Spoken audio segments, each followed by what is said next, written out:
Today on the Charge Up, Survive and Advance, we'll discuss football's big playoff win. Volleyball's postseason run came to an end. Women's basketball suffered a loss in their home opener, and men's basketball star Derrick Rowland joins us to talk about the season. It's all coming up on the Charge Up.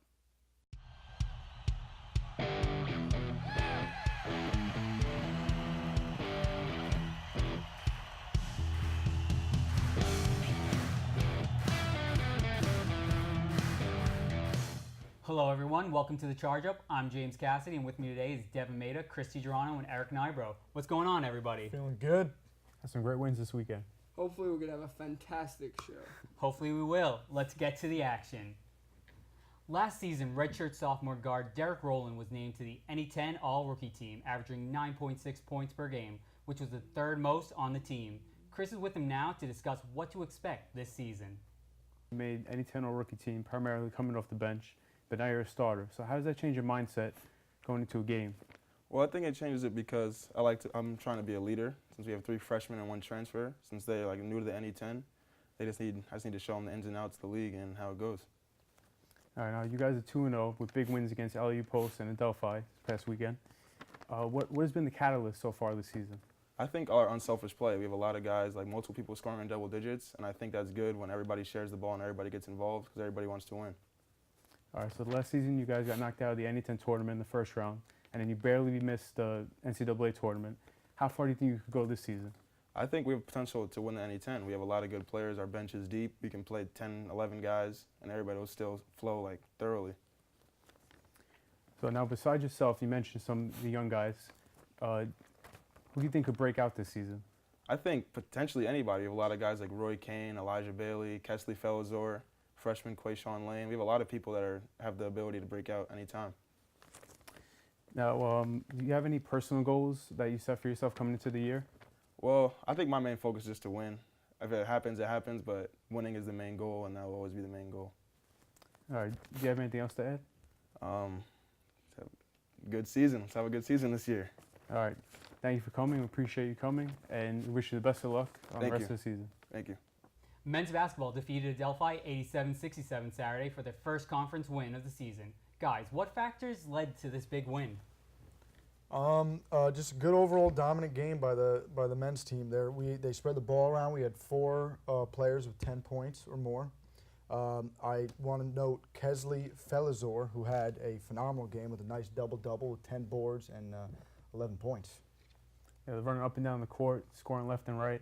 They shot 61.4% from the field and 45.5% from three-point range. So obviously they improved on that aspect of the game from last season, and it showed on the court. They're getting off to fast starts. That's the thing that I like the most out of this team right now is they're absolutely coming in, and they're just absolutely killing them from the start. They're getting on the board early, and they're getting on the board often. And they were dominating in the paint, too. We had 40 points in the paint compared to their 30 points in the paint, and we also out-rebounded them 38 boards to their 24. I think a fact that gets left behind the offensive stats in the paint was that we had 10 blocks as a team, including Derrick Rowland had 3 himself for the team. That stat is insane to think about when you think about this team likes to run and go from one end of the court to the other and show that they're putting in the effort defensively too, along with running forward to score. And defense goes a long way, as our good friend here, Eric, likes to say. Defense wins championships no matter what sport. Yeah. I think they keep this up. I think they have a good shot at being very successful this year. I think the defense is going to run through Felizor, and that's going to be the most important player. He's the X factor on this team. I think also this is one of the deepest teams we've seen men's basketball have within the last couple of years that we've been here. The depth on this team is incredible. You look at the bench and you have players like Keon Dalrymple. Who is somebody else that you think could really affect this team off the bench? I think Ross Jones II has a good chance. He sat out last year. He was a redshirt guy, and I think that experience, being so close to getting to the NCAAs, is really going to help him this year. He's seen those guys. He's been around the Danny Upchurches and Derrick Rowland. Saw his rise. I think he could take that same rise that Rowland had last year. Yeah, depth is huge for teams trying to win it all. You see it across any league, or whether it's collegiate or professional, you see the teams that win are the ones with the most depth. Nice. I agree. Men's basketball will return to the court Tuesday when they take on American International. Tip-off is set for 7 p.m. at Charger Gymnasium. They survived and they advanced. Football defeated Westchester 35-28 Saturday in the first round of the NCAA playoffs. Guys, what do we see from the team this week? So another great offensive performance from Ajay Patterson for like the 10th week in a row. It's crazy how good this guy is. He had 265 yards passing, 3 passing touchdowns, and 2 rushing touchdowns. So he was basically the whole offense. It's crazy. Yeah, I mean, he won NE10 MVP, and Yep. it's rightfully so, and he's leading this team to victory, given that first playoff win here, and then we go to this next one against Slippery Rock next week. I think a stat that we kind of forget when we think of Ajay Patterson is, yes, he's like the best in the NE10, which was proved by the MVP, but he's like a top 10 player in all of Division II when it comes to passing touchdowns. Ajay Patterson is one of the best collegiate football players in Division II, like across the country. And to have a weapon like Jawan Williams just makes him that much more dangerous, and it showed against Westchester. You got to give this defense some credit. They played pretty well. This was a ranked team that they were playing. Yes, their quarterback went out in the middle of the game. Yeah, that happened, but they still were able to hold them down and give their team a chance to win the game. Yeah, I mean, we mentioned last week that Westchester had a really good rushing attack, and our defense made a point to stop the rushing attack. They minimized that. We actually had more rushing yards than they did, and that I liked how the defense was like, we're not going to let them beat us via the run. We're going to make them beat us in the air, and they did a little bit, but they stood strong and they got the dub in the end. And going off that, they only allowed 1 rushing yard in the first half. So obviously they That was did their huge. job. They did Yeah. what they wanted to do. But then the second half, they got a little gashed on the ground, but they made up for it with the big win. And even with their quarterback going down for Westchester, that happened probably fourth quarter, late third quarter. So I would say they had their best offense for most of the game, and our defense stood tall and stepped up against anything that they had and they threw at us. It goes to show that in a shootout, because it was back and forth, it wasn't a typical game for the Chargers defense, but we kept matching them touchdown for touchdown, and we came out on top on a great defensive stop by Mark Clements. Exactly. We went down early, but they never gave up. They stuck their heads in there, and they kept going. And even Ajay he threw it to 8 different guys, recorded the catch. So that's what you got to love. The depth and being able to spread around, and that balance is huge for success in this tournament. Another thing that was uncharacteristic was the offensive line gave up 4 sacks, and they gave up 3 sacks all year. So obviously they got over the adversity of the defensive line from Westchester, and Paid they off. helped them out. Yeah. Well, this week, Chargers football plays Slippery Rock Saturday at home, so be there. Volleyball season came to an end on Friday when they lost to Holy Family 3-1 in the second round of the NCAA D2 East Region Championship. Guys, what did we learn from the NCAAs? I think we learned that this team has a lot of room to learn and grow. They showed that they're one of the best teams in the NE10 as they were this season. And I think this team, which was actually pretty heavily young, has shown that they have room to grow and be even better come next season. Like you just said, this team's a lot younger than you realized. They're still got a lot of young pieces there. Greathead's only a junior next year. Mallory Nowicki's still got another season. You know, Angela Chan's going to step up. She's going to be the setter. So you have Strassner and Farah. Those guys all played a role in this season, and they all still have years to come, and they can keep doing what they're doing. Yeah, I mean, it's unfortunate the way the season ended, but it was a great run, and it's a really good experience for those young girls. And it seemed like Holy Family just had an answer for every response the Chargers put at them, and just kudos for them for getting the dub. Yeah, I think this season has been a case of just more money, more problems for them, because they've had so prolonged success for 2 years basically, and it's very hard to sustain that success over a long period of time. So give them credit for doing what they did, but they just couldn't get over it this season. And also, we're losing some great seniors this year. How do you think the team will overcome that? I think it's going to be difficult. Like Eric had mentioned, Angela Chan's going to step in at the setter spot. Christine Rios is one of the best players in the NE10. She's going to be hard to replace as a setter and as just an overall player. That's one of the seniors we're losing.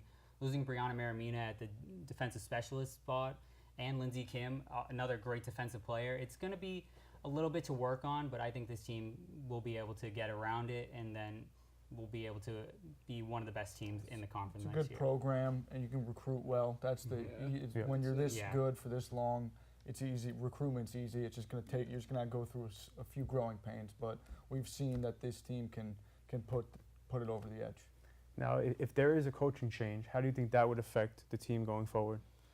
They still have that reputation, and like Devin was saying, the recruiting, they can recruit from honestly anywhere. Yeah. They're pulling these players from literally anywhere. So I really don't think that's going to be too big of a difference as long as they hire somebody that the players like and can adjust to. Yeah, the Mhm. culture's there already, so Yeah. just maintain it. Yeah, I agree. so we'll see what happens next year. Volleyball will return again in the fall. Women's basketball suffered a tough loss to Adelphi Saturday, losing 65-59 in their home opener. What did we see from the team in their first conference game?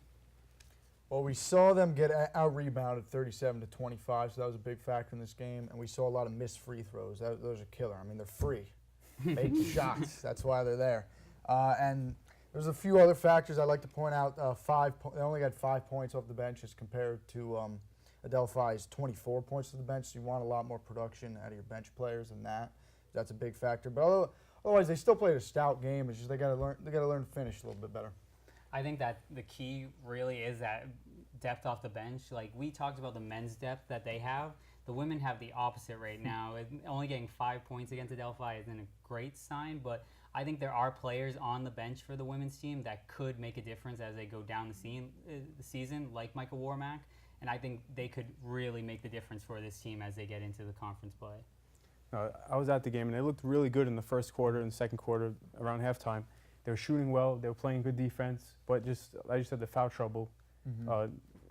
Caitlin DeBose was in foul trouble. Bree Pergola foul trouble. 2 fouls in the first quarter actually, so they had to sit. So they couldn't get in. They couldn't get them in on the offense, which they were doing well. They shot 54% from the field in the first half, so that was a big loss because of the foul trouble.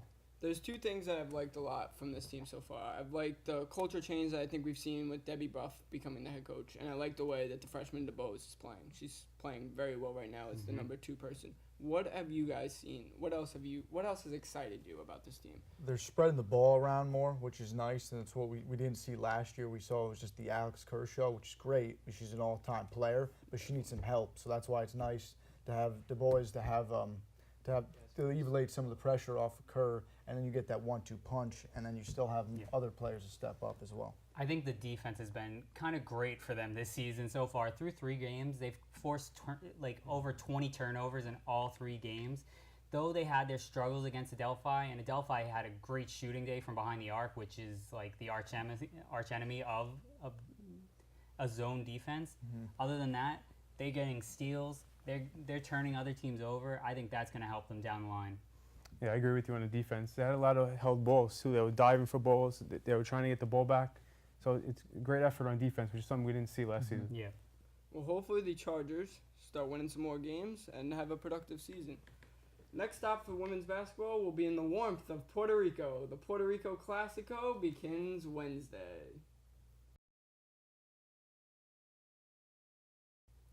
That's all we have for this episode of The Charge Up. To stay up to date on the latest campus news, visit chargerbulletin.com. And for live game streaming, go to newhavenchargers.com. The Charger Bulletin will not be releasing a print edition this week, but be on the lookout for the next edition. I wanted to wish everyone a safe and happy Thanksgiving. I'm Eric. I'm Chris. I'm Devin.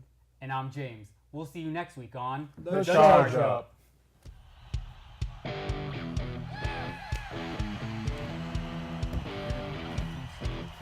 Chris.